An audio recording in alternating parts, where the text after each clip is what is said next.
beautiful campus on a gorgeous night with sun, followed by hopefully more sun all week. We have started, as you probably know, those who have been able to join us before know that this has become a tradition, and it's going to be a grand tradition that we will continue for a very long time. And it has to do with the importance of healthcare in our city, which in relative sense to other parts of the country is pretty new. The foundation is only 75 years old, and the quality of care in this city and the quality of education in healthcare has profoundly improved over the last 75 years. And you're going to hear a little bit about how doctors are made today and how this all happened. But when you start to think about the story that we're going to talk about through this series, it's called Leading the Conversation on Health. We think it's very appropriate that we started on this campus, which started with health. We think it's very appropriate that the foundation do that because the foundation on this campus in 1943 started a little medical college called Southwestern Medical College. It was actually on this campus, and the point of it was to build the highest quality teaching, the best quality student, and ultimately the greatest faculty and the greatest healthcare that our city could afford. And lo and behold, you all and many before you helped all of this get built, and it was phenomenally important. So we celebrate that. We've started this forum to bring leaders in healthcare that are changing the landscape dramatically so that you can hear them. It may be at the medical center sometimes, and it may be from other parts of the world sometimes, but we want you to know that this is going to be an important conversation. We're glad you're here. I'm going to introduce Harlan Crow, who has graciously agreed to be our co-host for this Leading the Conversation, our new tradition. I'm going to introduce Bob Rowling, who is chairman of Southwestern Medical Foundation. I should have introduced myself. I'm Kathleen Gibson, president of the foundation. Bob is our chair. I'd love to introduce Dr. Podolsky, Daniel K. Podolsky, who came to us from Harvard with a beautiful background and has been leading the medical center for a number of years now. And his lovely wife, Carol, is here, and Terry Rowling is here. I'd like to introduce Bill Solomon and Gay, who are here. Bill was on our board 30 years, still is. Chaired our 75th anniversary committee beautifully. Some of the video that you saw earlier and may see again later, we put together for our anniversary, and it was a beautiful story. I'd also like to introduce Ed Carey III, who is the grandson of the founder of Southwestern Medical Foundation, and helped us a great deal with this anniversary. So with that, Harlan, would you tell us a little bit about Old Parkland and what's going on here? Thank you. Hi. This is fun. I get to, everybody else here is here for a noble purpose, medicine and all the wonderful things that surround the hospital, and I get to be a huckster for a commercial project. It has been fun during these last several years to work on the redevelopment of this campus. One of the great days for me was the day that Kern Wildenthal, Dr. Wildenthal, agreed to move the foundation here. This has been 6 years, 7 years ago, something like that, Kern. And that was a big shot in the arm to the efforts that we were making to make this little campus what it's trying to become. And then Kathleen also made another big day for us when she, based on the successes they're having, needed to enlarge their office and decided to relocate from one building into another building. That's kind of especially fun because it really is true that the second location is the precise location where the old Quonset huts were back in 43, where it all started. So it's ironic or something. Anyway, it's fun. The vision of the first Dr. Carey and his colleagues was to create something great. It was an audacious vision because it wasn't much back then. In fact, looking at the old photographs, it looks pretty shabby. But the vision was grand, and I think we all know that the achievements are grand. One metric, just a little metric, are the Nobel laureates. We all know about the fantastic success that the school and the physicians have enjoyed in that arena.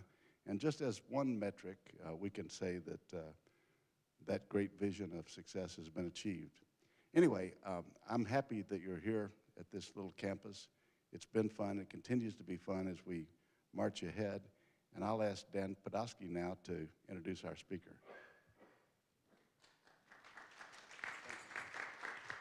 Thank you, Harlan, and thank you, Kathleen. For those who have been at some of the prior gatherings here, we've had a chance to hear about the outstanding research which has been accomplished at UT Southwestern over the years, and I think it's fair to say that some of those research accomplishments are what have helped put UT Southwestern on the world map. And I hope all of you are well aware of the vitality of the clinical programs and the capabilities at UT Southwestern to provide help to patients in need across a wide spectrum of different challenges. But in fact, as Kathleen has alluded to, the real foundation of UT Southwestern was as an educational institution. It was in the far-sighted vision of the community leaders led by Ed Carey and others here in Dallas, the insight that better medical care would really only be possible through training and better education of physicians. And over the course of time, the medical education at Southwestern was indeed of the very highest caliber in its rigor. I can say from the years that I was in Boston, when we had a graduate of Southwestern coming for residency training at Mass General Hospital, there was nobody better prepared to take on the responsibility of patient care. And yet, the challenges to accomplish that have not remained static. I've heard it said that at this point in time, the volume of medical knowledge is doubling every 18 months to 2 years. When I was in medical school, that figure would have been somewhere between 15 years and 20 years. And so the challenge is how to be sure you maintain the rigor of the foundations, which was the essence of medical education at Southwestern, with the realities of the changing landscape, not only in knowledge, but as all of us in this room realize, the expectations of physicians to be delivering care in a context that makes sense for our community and society. The person responsible for spearheading that vision to be sure that we are delivering on that obligation is our Dean and Provost, Dr. Greg Fitz. And Greg has, over the past 2 years, driven a rigorous review of our approach to the medical curriculum to be sure it does match the needs of these physicians and the world they will be practicing in going forward. Greg came to Southwestern after already an illustrious career. He had received his medical degree at Duke, followed by residency and then subspecialty training in gastroenterology at UCSF. He returned to Duke for further training and subspecialization in his particular area of expertise in the field of liver disease, hepatology, and transplantation medicine. Eventually was recruited to the University of Colorado to lead the division of gastroenterology there before he was ultimately recruited here to Dallas to follow in the great footsteps of Drs. Selden and Foster as the chairman of our Department of Internal Medicine. In 2009, we were fortunate in his willingness to give up that very important responsibility and take on the broader responsibility as our Dean and Provost for the entire campus, and it's been a pleasure to be working with Greg closely on a daily basis ever since he made that decision. And at this point, I would invite Greg to the, well, it's not a podium, to the front here to lead us in this discussion. Thank you, Dan.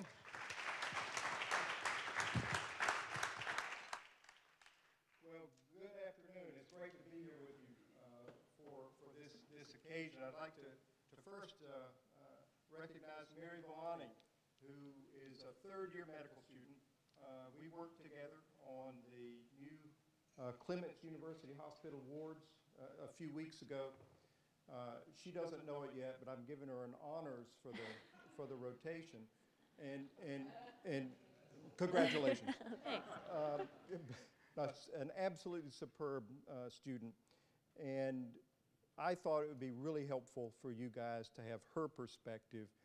I'll tell you the facts, and she'll tell you the truth as we go through the evening. So, as Dan has indicated to you, This is a real joy to come here and spend half an hour or an hour with you to talk about education. You're familiar, I know, with the virtuous cycle between research, clinical care, and education, and all the very best hospitals in the country, in the world, really embrace all three as fundamental to what we do. In fact, you can't do one without the other. We talk a lot more about the research aspects of our institution. In fact, that's how I was seduced here, 12 years ago, on the power, really, of, and the fun, the thrill of the chase that goes into this. And it's, you hear it articulated as Nobel Prizes. This month, we had 2 more faculty members elected to the National Academy of Sciences. And if you add it up, there are more members of the National Academy of Sciences at our place than the rest of the educational institutions in Texas put together. So we like that. I didn't have anything to do with it, so I can brag about it. So we talk about that a lot. We obviously talk a great deal about this revolution in clinical care. It's amazing to go on the campus now and look at the growth. Clements University Hospital, where Mary and I were working, is an amazing place, and I want you to visit it. But it's an amazing place for care, which is fascinating. But look at the new Parkland, and it's especially memorable to be, on this campus, with the history that is inherent in old Parkland and how we started. So we sometimes focus on those areas, but at the heart of our institution, it's a school. It is an educational institution, and it's something that we work hard on, we care about. Mary is from Dallas. She'll tell you about it in a second. Went away to college in New York, ultimately returned to civilization to go to school here. And when she finishes her MD degree, she will have a choice to make, so medical school residency that will last 3 to 6 more years, depending on what she does, and then we'll continue. So it's a challenging sort of a setup. And so on the campus, we now have 1,000 medical students all in. Just short of. Then that next phase, GME, 1,460 graduate medical education positions, so residents, divided between about 90 programs, in everything, big programs like internal medicine, little programs like neurosurgery or cochlear implants or whatever it is that you're really pursuing with passion. But we've also got about 1,500 PhD students on the basic science side and postdocs, the sum of those two. So it's quite an educational community, society. And in the long run, the science, the clinical care, I'm convinced that it's this educational program that will really have the most impact long term. And that relates a little bit to why we're here for this, why we've been engaged in this curricular reform effort. Now, one might argue that we're doing pretty well. Why do we need curricular reform? We've graduated 10,000 doctors. 99% of them pass their boards, get a great residency position. About half or more stay in Texas and in this area. We're doing okay, and so it's a transition that's important against a background of some fundamental things. What does it take to be a great doctor? Hasn't changed much. Competence, compassion. You'll hear us talk about this. Competence is when you know the science. You know how to do that spinal tap on that little baby that you think might have meningitis, or the surgery. And you've trained and you're really good to go. Compassion is you know, how you're managing the fear of that mother or that child, or how do you say the end is here? You know, we've outrun our science, and this is different from an engineering program or something like that, being able to balance the known and the unknown. And we're really only 2 or 3 generations into the modern era. It's changing fast, as Dan pointed out. So against that background, we have to ask the question of why. You know, what are we going to do? But first, let me ask Mary. Mary. Yes. See, she asked me a lot of questions. I get to, it's my turn. Role reversal here. Mary, would you tell the audience a little bit about how you came to be here, but most importantly, why UT Southwestern, and what are you going to do when you grow up? So I went away to NYU, like you were saying, and when it was time to pick a medical school, I interviewed a lot of places. I interviewed at NYU Langone and a couple other schools. And when I came here, like you were saying, they kind of wooed us with, oh, we have 6 Nobel Prize laureates, and I think Dr. Beutler Have they taught a lot of your classes? One, I think, no, but Dr. Beutler had just won. It was a good one, I assume. Oh, yeah, it was great.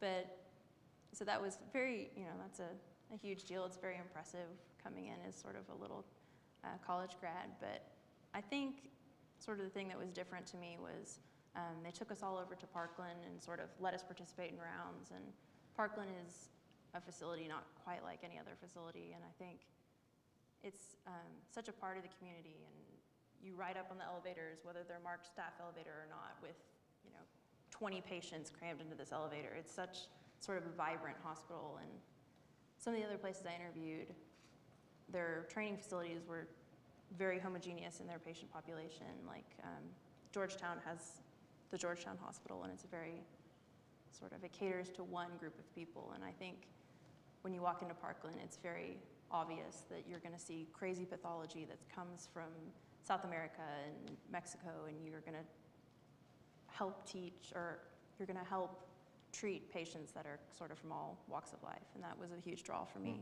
in addition to the sort of the basic How has science. it shaped your thoughts about next phase? What are you going to do after medical school? I know that non-committal here. I know that you're just finishing your 3rd year. Yeah, and I'm probably one of the few people who's still undecided. But my plan is either to do pediatrics or surgery, probably something specialized in pediatrics. I think when I pick where I'm going to train for residency, I'll look for the same things that Parkland and training at Parkland and the VA and all these different hospitals offered to me in medical school, that it was such a varied experience. So I'll be sure to look for that when Who's the smartest dean you ever worked with? Easy question. Softball. Okay. Well, so listen, let me tell you what's going to happen to you. So it is normal when you go to medical school not to know what you're going to do. It is a thrill a minute, and only those people that start medical school with conviction about what they're going to do down the road are not paying attention. And I mean that sincerely, because it is such a dynamic environment. You think of your class as your experience, and so I'm good with that. But let me tell you what happened to me. So a year from now, you will start your internship in one of these things. I did that in 1980 in San Francisco. All was good until the 2nd week. And lots of young gay men started to die around San Francisco. Most from a pretty terrible pneumonia, rare, uncommon, people didn't see it. There was fear. How's it transmitted? Am I going to get this pneumonia and transfer it to my wife? What's next? What's causing this? And so, the real point of this is there's been a great success story, obviously, in the conversion, the treatment of HIV in 30-odd years, uniformly lethal to something that can be managed over time. But the real point here is everything I've done my professional life, I didn't learn in medical school, sincerely. So as Dan mentioned, I spent most of my life in liver transplant, liver diseases. Well, that didn't exist in 1980. The first real meds that came along that allowed the immunosuppression were in the 90s. Hepatitis C hadn't been cloned. It was cloned in 1992, and now it's treatable with a pill, simple. 100%, 99% cure rate in a few popular. Let me go back to 95. There's the world's authority. He'll catch me if I say it wrong. 95? You're okay. Okay. But the same is true in other disciplines. In cardiology, in neurosciences, and as Dan points out, the march of knowledge is amazing. The doubling time is something in that order of 2 to 5 years. So everything you learned in medical school is out.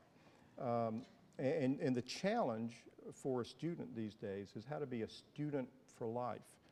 Literally in the medical literature, there's 1 article published per minute. So we're about 20 minutes behind, 20 articles behind. Half of them are wrong, demonstrably. That's the way science works. But you don't know which half. Okay, and so it really is a process now of incredible data. And so Mary's got a lot harder than I did. I'd say there's another, a couple of more points that, why a new curriculum. One is that the diseases are different. Okay, we've gone, Mike Brown talked about this once recently. We've gone from an era of sort of the extrinsic diseases, tuberculosis, cholera, malaria, as being the big killers, infectious diarrhea. We're pretty good at that now. But the next wave is cancer, dementia, even aging itself. And these are intrinsic diseases. These are genomic.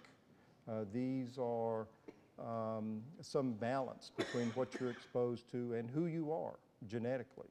We all respond very, very differently. And thinking about how do you train someone, from a medical career perspective, to engage in this, a curricular reform effort, is pretty challenging. So Mary, if you had to do curricular reform, what do you think we're good at? What do you think we're bad at? We didn't practice. She didn't know I was going to ask her. So, I think the strongest parts of our curriculum are the clinical years. I think that's what's unique about our school. I think you can teach the basic science, and that's similar at all schools.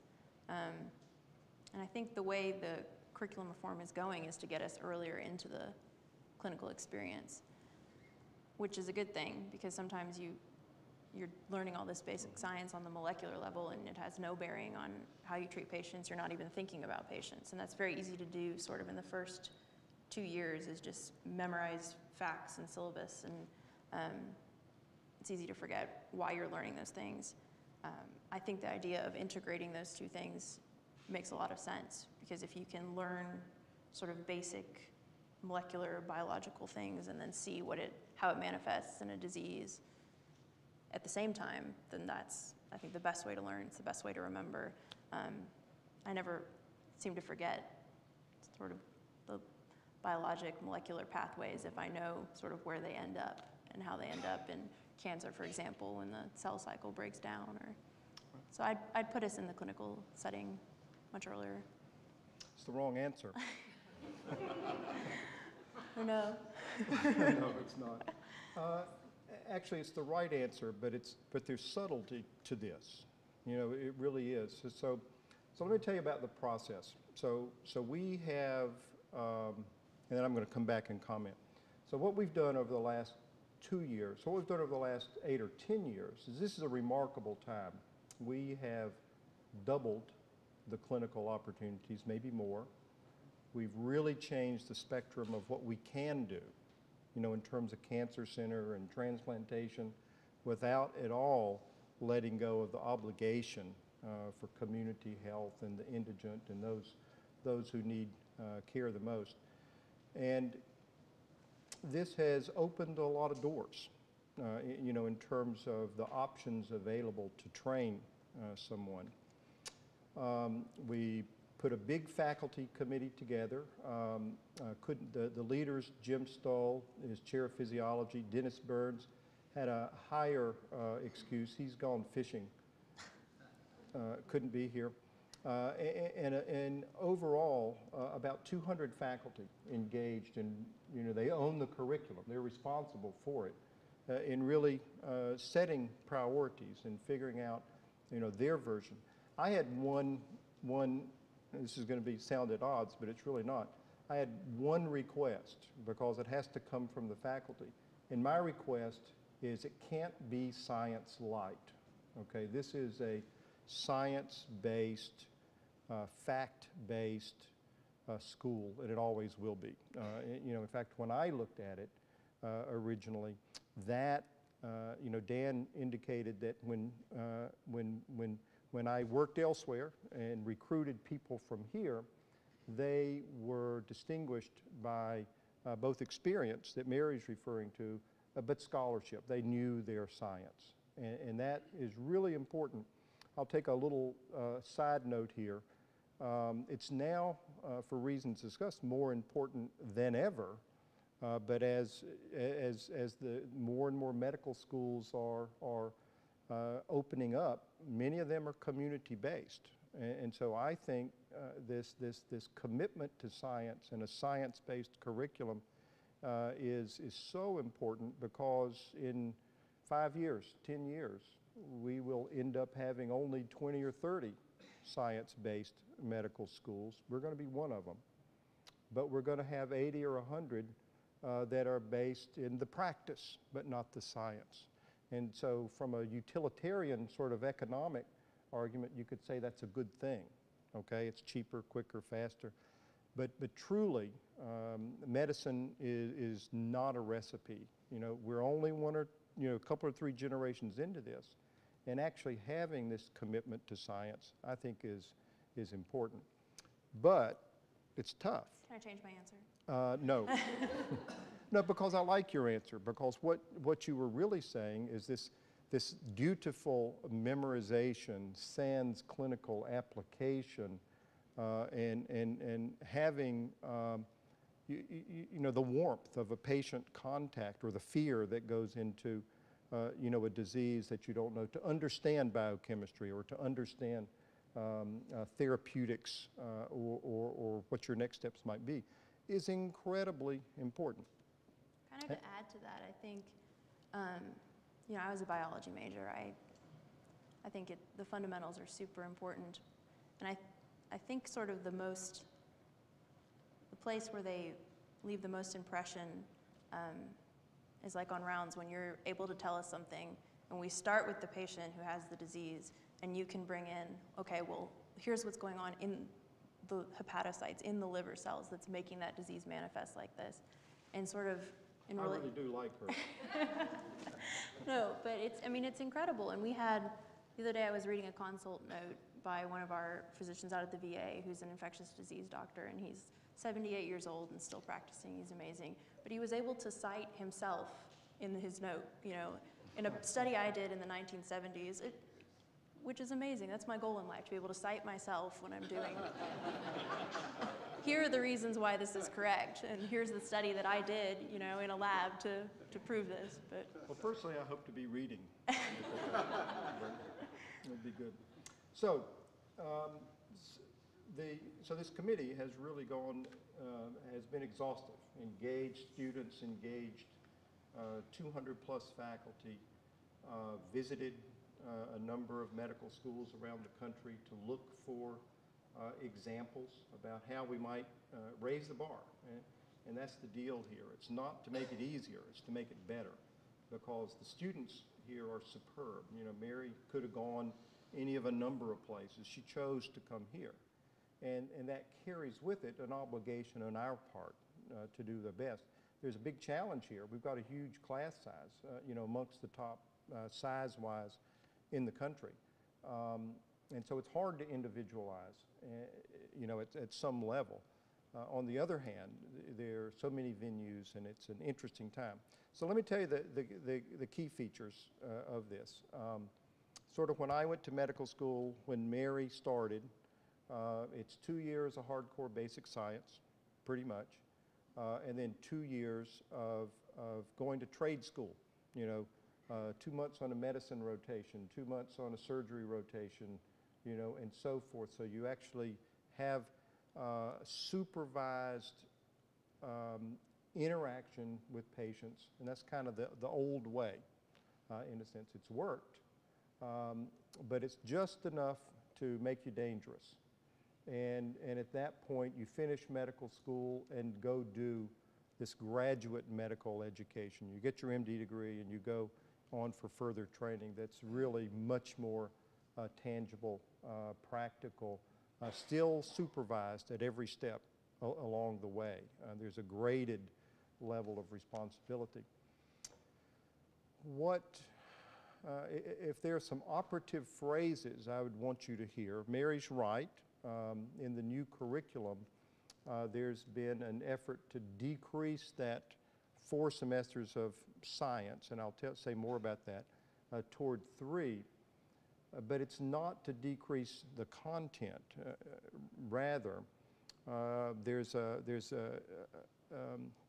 operative aspects are going to be technology, simulation, team-based learning, and the opportunity with some clinical experience to go back and revisit science. Aha, I know what a renal tubular acidosis is. I need to go learn about that, or I know this metabolic pathway. And then throughout the 4-year curriculum, there's an entity called the colleges. I wonder if you'd comment on your college experience. Yeah, I'd love to. This is not your NYU experience. Yeah. This is. So the colleges are, I think there's 6 small groups. I think they have about 20 or so students in each college. They're named after important people, Dr. Selden, my college is Pritchard.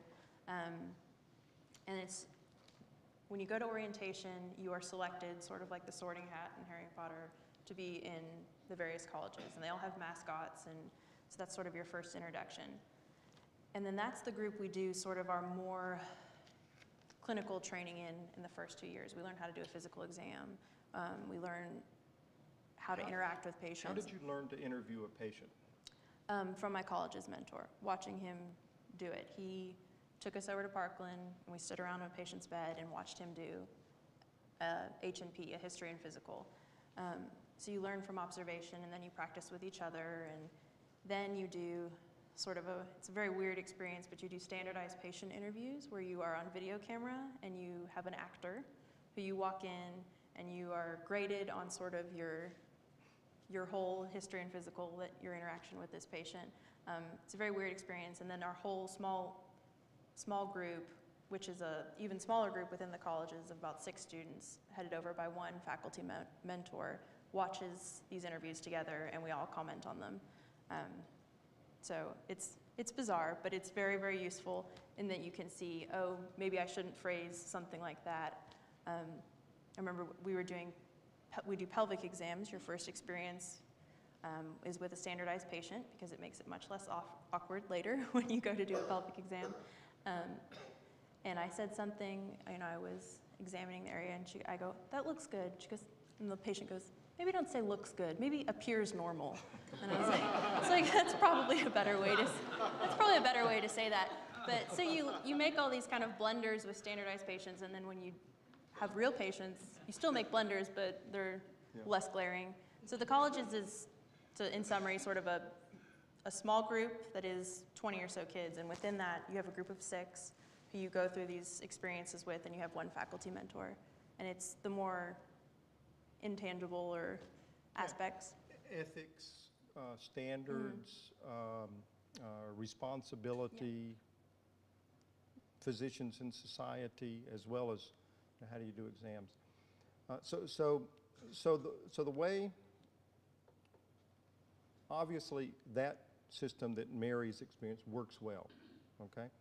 So the new system is going to have the colleges run throughout the 4 years to allow students to have small group conversations about tough things. How do you tell somebody they're going to die? How do you tell somebody they have,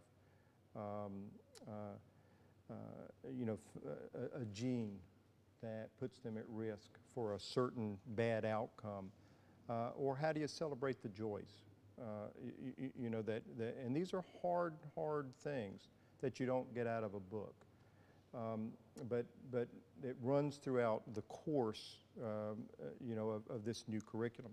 Second thing is the science is, I brought myself a list of what the science looks like. It starts with body structure foundation, cells, tissues, organs. How do you correlate that with a CT scan?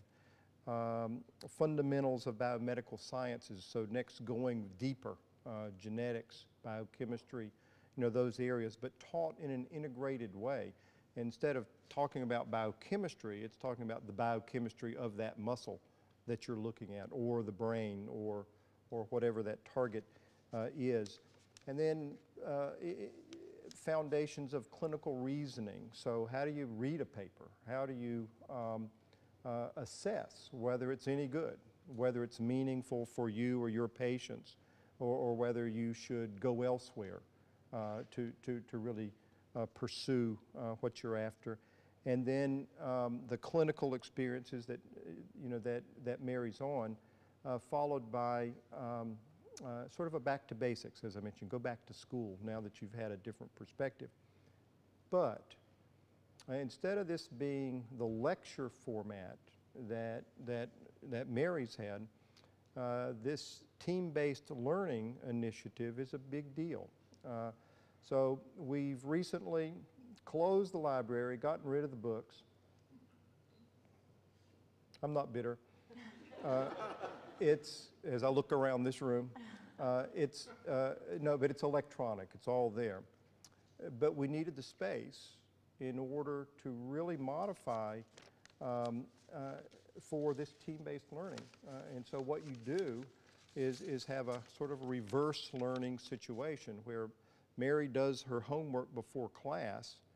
2 or 3 professors can stand up and actually go through rigorously a testing and then a question and answer to look at the progress not only of the individual but of the group. Medicine is practiced these days rarely by an individual, almost always by teams.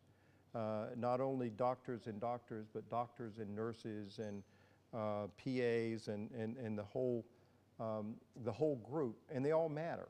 And so the ability to actually learn what you need to know, but also learn how to work with others and thereby make better decisions and more efficient decisions is important.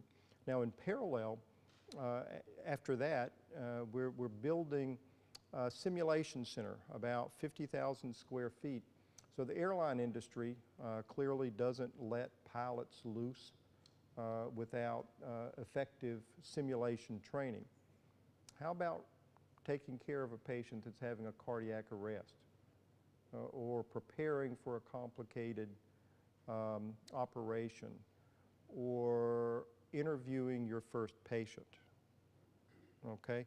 Or learning how to do the kinds of procedures, or to have the kinds of interactions that you can measure. What is quality? What is, how good is good, and how do you measure that in these circumstances? We're convinced that actually going toward a very robust simulation sort of platform for all the students, and actually it'll be residents and such too, is going to have real impact on comfort in doing something. So I wonder, no names, Mary, if you'd talk to me about your first spinal tap. Not receiving it, doing it. I've never received one, thank goodness. Or putting in a central line. This is not something that normal humans do to other humans. Okay? How about but my it's first necessary. time even taking out staples from a wound? Yeah. So there's a little device you use to remove staples from abdominal incisions and such, and it's not marked which direction it goes, and one way drives the staples sort of down into the wound, and the other one sort of very gently lifts them up. And if nobody tells you and the thing is not marked, and you go to remove abdominal sutures or staples, and you're using it incorrectly, it just kind of pushes them down, and then you just kind of pull them up. And based on the patient's discomfort, you find out you're doing it wrong very, very quickly, and then you call your resident and they show you how to do it. So just even really basic things, I think if I had seen or known how to do that on a dummy or a simulation, that would have been much easier. And I think the same thing goes for even more complicated things like spinal taps or paracentesis, anything like that. Well, as a training institution, you know, we're absolutely committed to supervision and graded responsibility and knowing that someone is ready to do, you know, to go that next step in responsibility and take responsibility.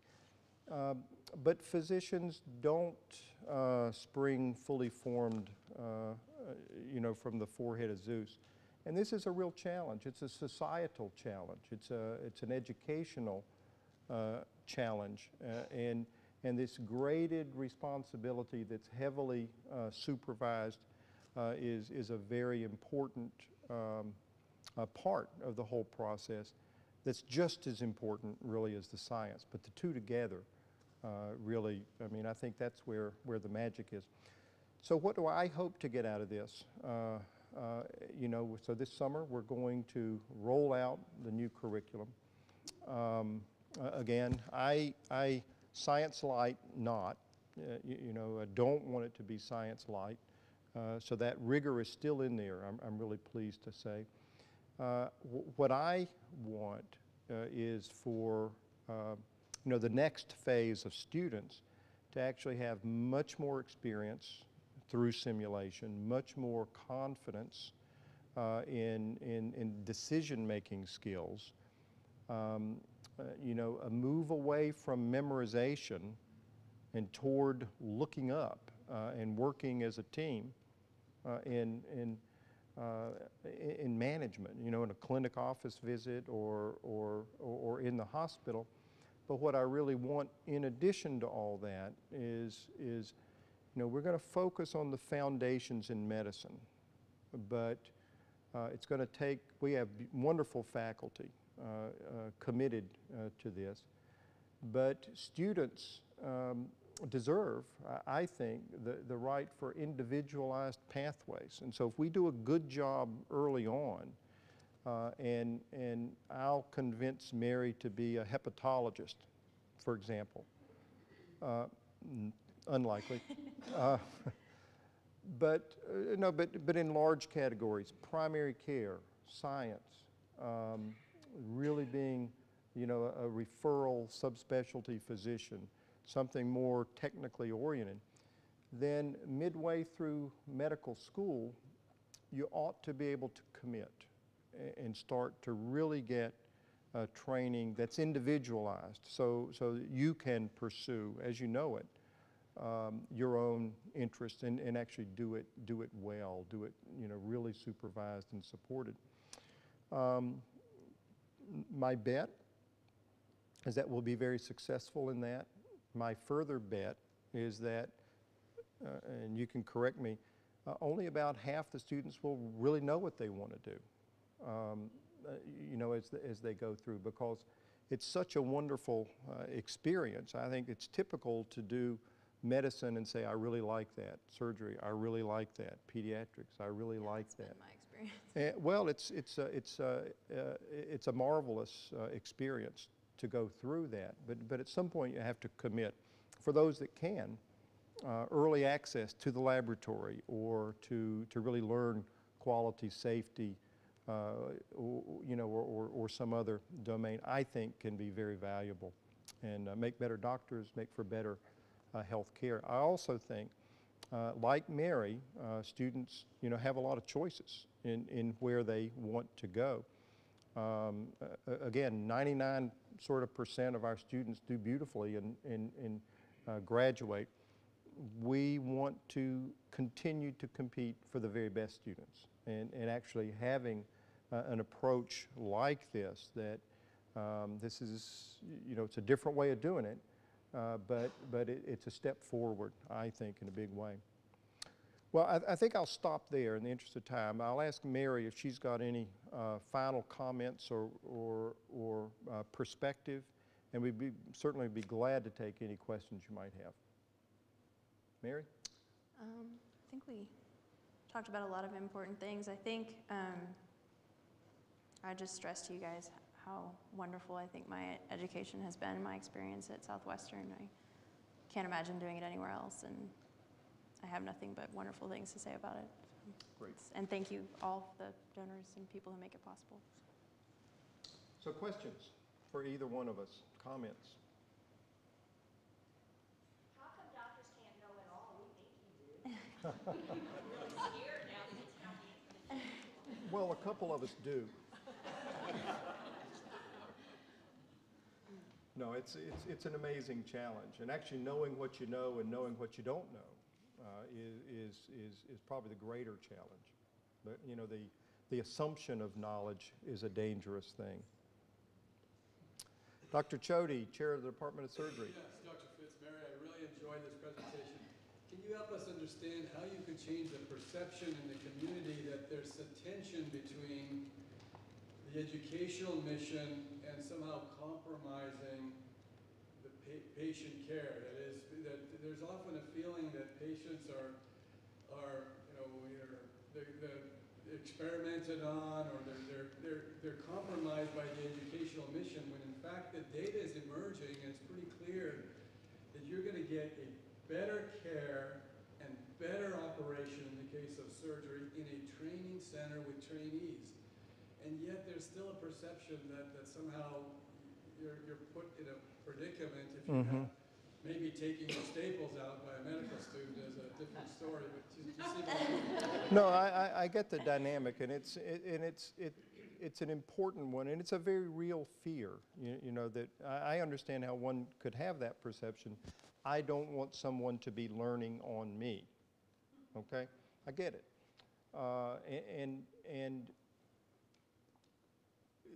I guess what I would say is, the facts are pretty clear. The very best hospitals are the teaching hospitals that actually have a full complement of students and residents, and the outcomes are better. But largely because of the questions asked. I mean, we hope and do promote an expectation that questions are going to, why did you do that? What are you thinking? What's happening? And that constant examination is very important. Again, medicine is not today a series of, much is not known, bluntly. And this act of inquiry and re-examination is much, the importance is understated. Now, the second thing is no student or resident or faculty member should be doing things they don't know how to do, that they haven't been observed and, trained and observed and vetted. And I think that's the situation. But as part of that process, again, this learning, this development, it's a healthy tension, though. I mean, I understand it. If I ever have an illness, like that, I want to be taken care of in a teaching hospital and with residents. And I think I'll just say, all of that is obviously a better answer to that question, but I carry 2 patients, and you're in charge of a service when we were at Clements that had 10, 12 patients on it.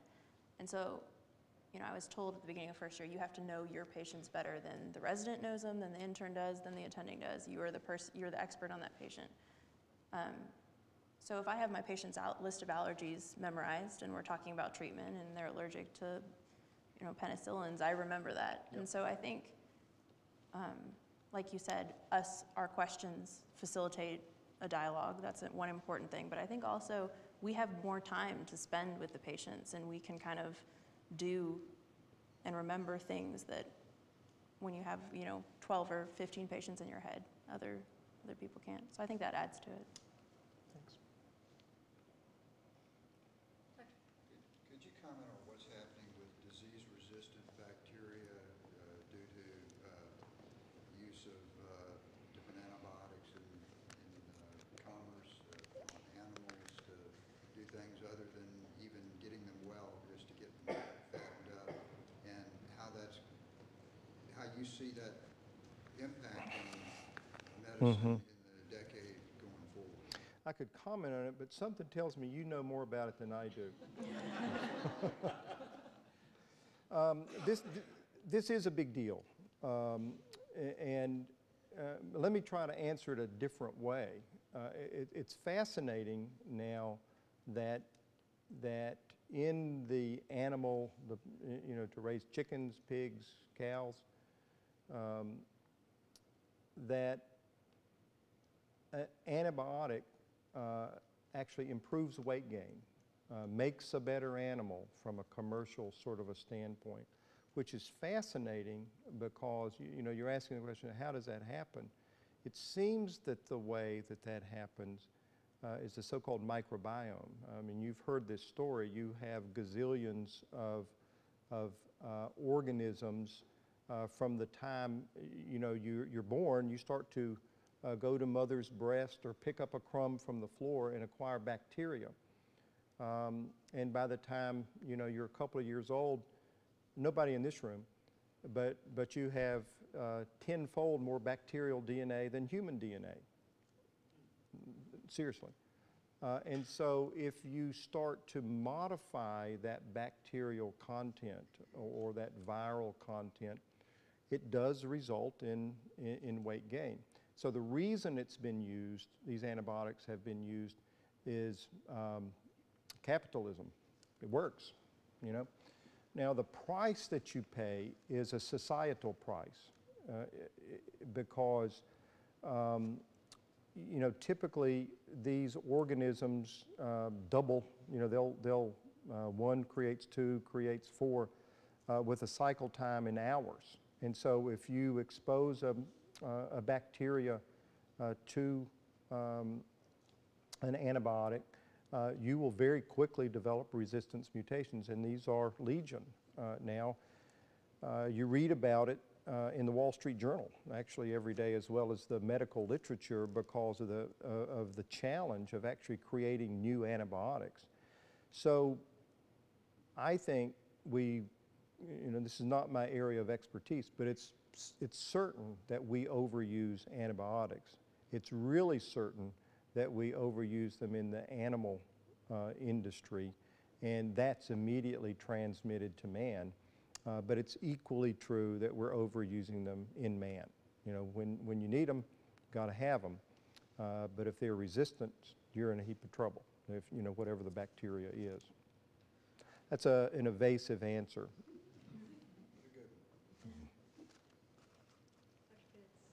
When you have a tremendous research enterprise like this, what does the student take away from that versus other places?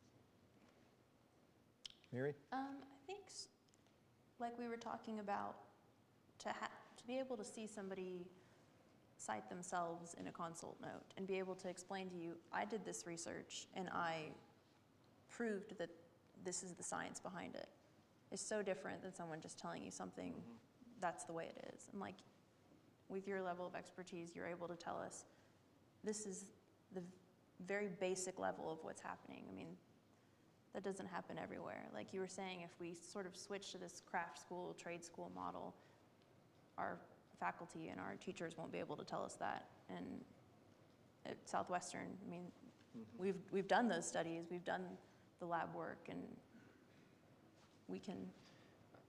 I like your answer. I'd give a different one. Probably humility. Okay, the more science you do, the more you realize how much more there is to do.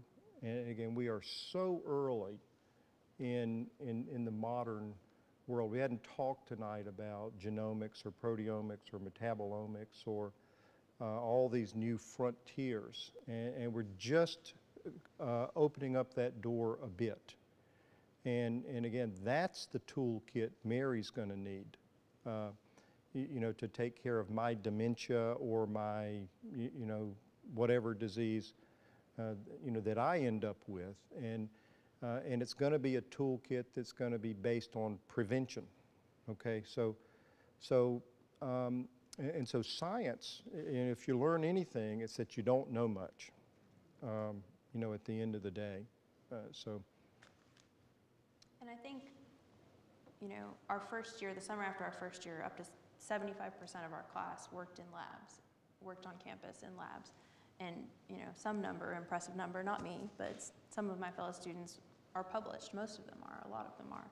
And to be part of the science behind it, to be a real old school physician scientist like Dr. Fitz is an opportunity that you don't have everywhere, and you do, certainly do at Southwestern. The opposite word being old. I heard that, but I refuse to comment. Other thoughts, questions? Hi, Gabe.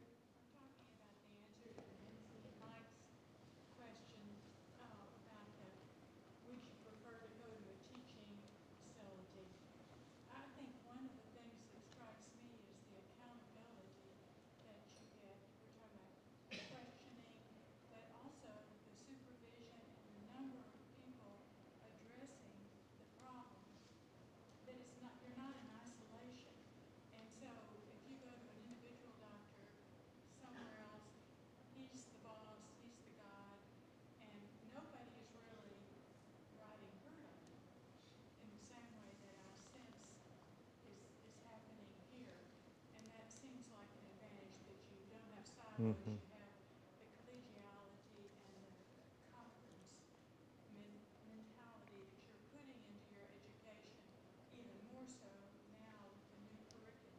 Would I be correct in that? That's well said, Gay. I completely agree. Can't top that. Okay, thank you.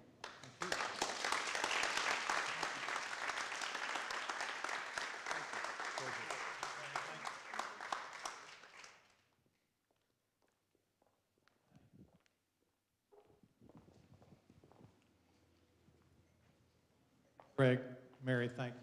And I'll make one comment on, I hope you stay in Texas and do your residency.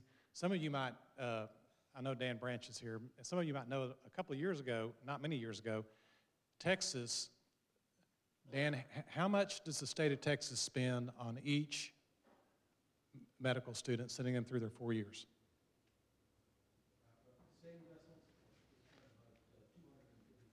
$230,000. So keep that in mind. For every medical student that the state of Texas sends to school, we spend about, taxpayers spend $230,000. Now, not that many years ago, the state of Texas had one residency spot for every 2 medical schools. Now, the state that had it right was California. They had 2 residencies for every 1 medical student spot. So Texas would spend $200,000 educating a medical student, and then we wouldn't have spots for them here for the residencies, so they'd go to California. And the statistics are that something like 70% of the residencies stay in the state where they go to school. So we hope you stay in Texas.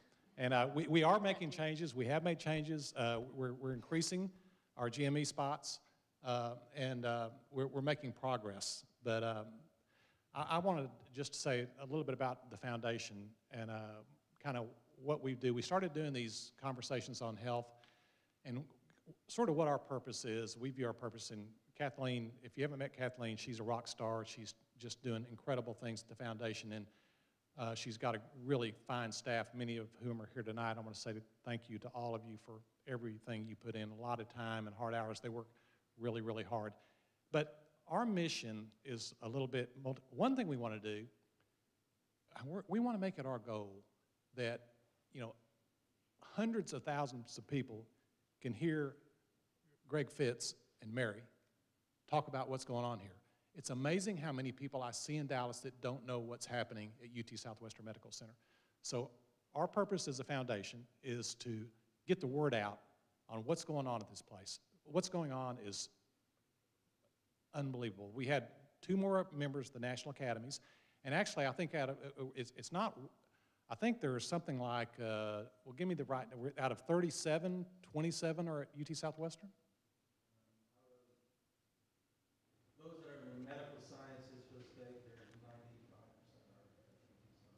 95% 95% at UT Southwestern. We had 2 more HHMI, Howard Hughes Medical Investigators, named in the last month. And we were at 11, out of the 14 HHMI investigators in Texas, 11 of them, so now we have, I guess, 13. It's mind-boggling, but people don't know, even in our community. So our mission as the foundation is that not people in Dallas hear about this, and not people in Texas hear about this, but people in the entire country hear about what's going on at this school.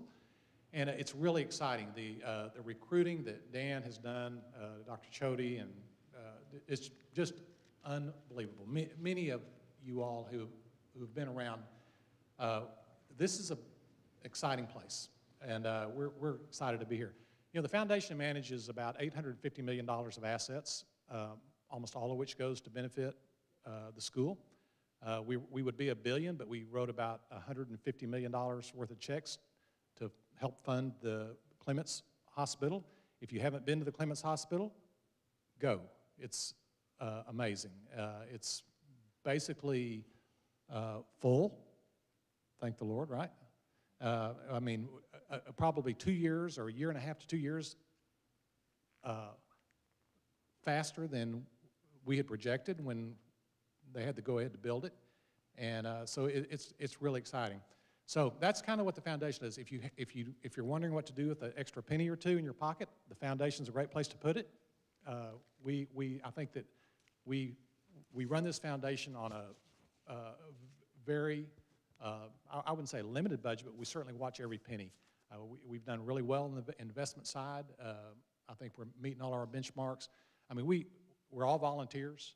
I mean, most of us that are involved in this thing, Bill led it for 8 years, 6 years, and we all volunteer our time because we love what's going on at UT Southwestern. So thank you for your involvement. Harlan, thank you so much. I'm a unintended beneficiary of Harlan's largesse. I built an office building next door here, and I'm part of this community, which is staggering in how nice it is. I mean, we come to work every day, and we walk around in wonder over what Harlan has done here, and every day I'm just saying, thank you, Lord, for what Harlan's done here, and that we can be a part of it. It's really fun, the office here. The foundation offices here, we're moving to new offices in the new building in about a month, and we're going to have more space. We welcome all of you to be there. Thank you for coming out. If we can do anything, if you have any questions about the foundation, the school, I know Dan and Carol, this is an incredible place, incredible things are happening here, and I really do think that I've been involved in the school for a while. I was on the Board of Regents for a number of years, and I sort of got to know the school back in the early 2000s. But what is ahead of us is the most exciting thing. This is, I think we're just at the point where we're fixing to launch, and people are going to know what's going on at UT Southwestern. And I just thank all of you for coming out. We're going to do more of these. Tell your friends. I think these things are, I mean, I love coming and hearing things like this. And it's just, I learned a lot, and I think you all did too. And so I want to say thank you to Dan and Carol and Harlan and Kathleen and Greg and Mary. Thank you so much for coming out tonight. Thanks.